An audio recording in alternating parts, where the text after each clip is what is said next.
Jon Ronson is a writer and documentary filmmaker. His books, Them, Adventures with Extremists, I'm in that one, and The Men Who Stare at Goats were international bestsellers. The Men Who Stare at Goats have been turned into major motion pictures starring George Clooney, Ewan McGregor, Kevin Spacey, Jeff Bridges.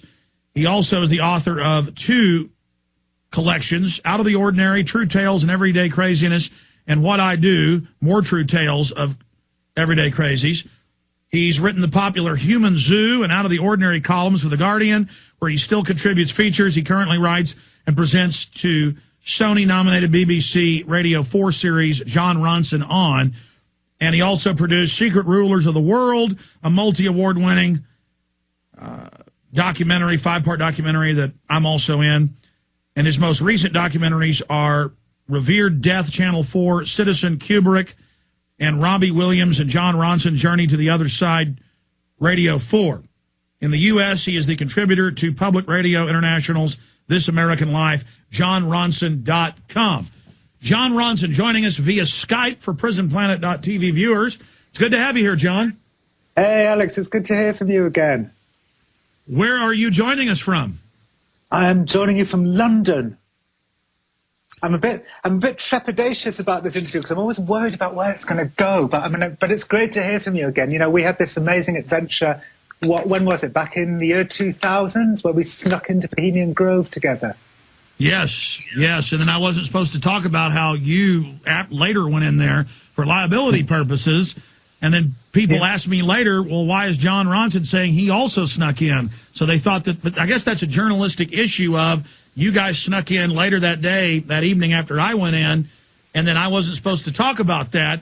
And then later you did talk about that, and that became quite a big a question out there for people. Yeah, I know. I was worried at the time, speaking completely frankly, that if I admitted that I snuck in and trespassed, we might have trouble getting our documentary on television because of the way that we, went about gathering the material. So I just kind of kept quiet about it. But then when my book came out, when Them came out, I did admit going in. But of course, to this day, there's loads of people who think that I didn't go into Bohemian Grove and I faked the whole thing, including people on Prison Planet, on the forum and so on. Well, don't feel bad, John, because people think I, A, didn't sneak in, or B, that they let us in. But no, we did indeed. I separately snuck in. Then later that day, you reportedly snuck in there.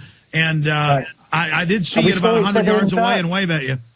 Yeah, absolutely. In fact, we walked past each other when we were surrounded by all that kind of strange, devilly iconography and all those kind of, owl sculptures. And we walked past each other basically, just keep walking, just keep walking. It was a mad night. I still look back on that as being probably the strangest night of my life. And one of the most enjoyable. Well, I think one of the big issues here is folks can't believe that I was able to sneak in and shoot that footage that you use in your television program because so many other people got caught, got busted. But every time you read about a CBS News reporter or a People magazine reporter or Vanity Fair, they walk up to people and start asking reporter questions. What do they think's going to happen? There is a weirdness, though, to us getting in because we both knew that in the days preceding our arrival, there were kind of FBI guys all over the local town and so on. But by the time we arrived, they'd all cleaned out. And we just walked in very easily. I walked up the drive, giving the security guard a kind of I rule the world wave, wearing preppy clothes. And you went in through the undergrowth, but we both got in incredibly easily. My guess is that these days, since your documentary and my book and documentary, it's going to be a lot harder to get into Bohemian Grove. But, maybe we spoiled the party for any other. I believe we have. In fact, they've reported that the security is out the wazoo now. Jon Ronson, stay with us.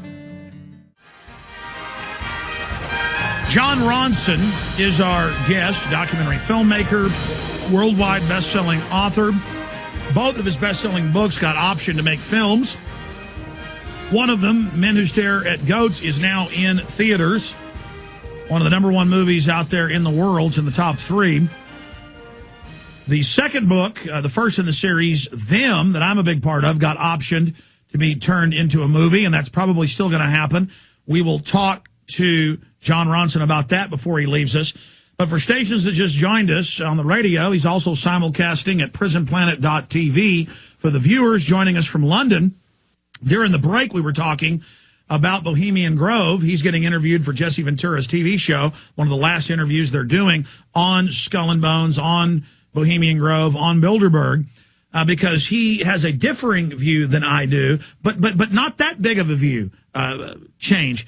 The thing we really agree on is, I thought what I saw was kind of stupid, and you thought what we saw inside Bohemian Grove was, proof of Satanism and so on, and I didn't. But what we agree on is that the participants in the ritual at Bohemian Grove seem to take it really seriously, and that's a really interesting question. Yes, you were there in the crowd as they were engaging in the mock human sacrifice, the effigy of a boy. And, I mean, were the old men not grinding their teeth and making sexual pleasure noises? Were they not in a raptured state? Well, it did seem to... I don't know if I'd used those exact words. I didn't think kind of sexual pleasure or so on, but they did seem to be, really into it, really intense about it. And you noticed that, and I noticed that. And it was strange, and I came away thinking, frankly, that I was the most sane person in the entire Redwood Forest, because I didn't agree with you and Mike's interpretation of the ceremony, but also I could see that, the participants were taking it just as seriously as you were, and I did find that very odd. And in fact, that was the kind of germ of the idea, this idea of kind of bubbles of craziness at the heart of power that eventually led on to me writing The Men Who Stare at Goats. Really the Men Who Stare at Goats began to form in my mind that night when we were at Bohemian Grove. Well, I mean, from meeting you out at Waco more than 10 years ago to today, I've seen you in BBC and CNN interviews that you've changed your views, because 10 years ago you laughed, there was no global government, there was no secret room, there wasn't a plan. And then 3 or 4 years later, I'd see you say, no, there really is a Bilderberg group, they really do want a world government, but you can differ on what their plans are or argue about, are they really in control? Now they're openly announcing a global carbon tax, a world government, we're going to pay our taxes to a private bank of the world. They have the Framework Convention on Climate Change. They're saying Al Gore is a prophet and that his new movie is about how it's a global religion of the earth. And, I mean, John, a lot has changed. What's your view now on the New World Order? Does it still not exist? Well, I mean, what you're saying now about kind of what stuff might have leaked out of, recent Bilderberg meetings, I don't know. I've not read the minutes of the last few years' meetings, so I can't comment on that. But the reason why I said that I felt that, their agenda was to an extent a creation of world government is because that's what one of the founding members of the Bilderberg group said to me on the record. It was Dennis Healy, Lord Healy, who was one of the the first people to set up Bilderberg, and he said to say that we were striving for a world government is exaggerated but not wholly unfair. Those are his actual words.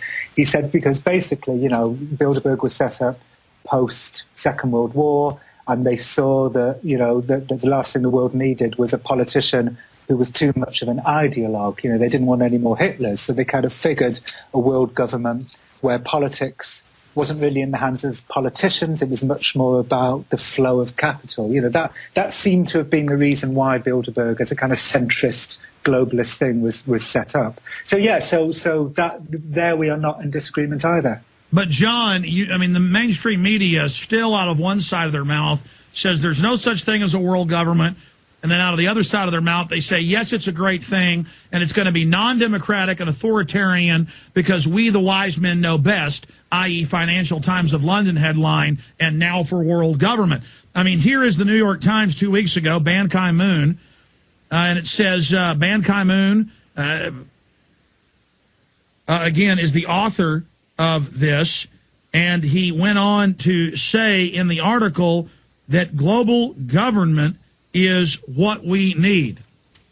He goes on in the article to say one world government is what we need, and that carbon taxes will be the funding mechanism for this. I mean, this is authoritarian. This is unelected. This system is not democratic, and you find out the very same wise men that created Hitler and created Mussolini are the very wise men that created Osama bin Laden and Saddam Hussein, or their sons did. Well, my theory about Bilderberg is that their vision back in the early 1950s, post the Second World War, was in their minds quite idealistic. They thought that a safer way of running the world, having just lived through Mussolini and Hitler, a safer way would be to de-ideologue the politicians and to put power in the hands of business. Because businessmen only care about the flow of money. They don't care about politics and ideologies. But of course, what the last 50 years has taught us is that CEOs can be just as corrupt as politicians, and frequently are. So, that's my view on Bilderberg, is that it was an idealistic vision, which, like all idealistic visions, went wrong. Well, have you read where it's been declassified now that Hitler was on MI5 payroll and so was Mussolini?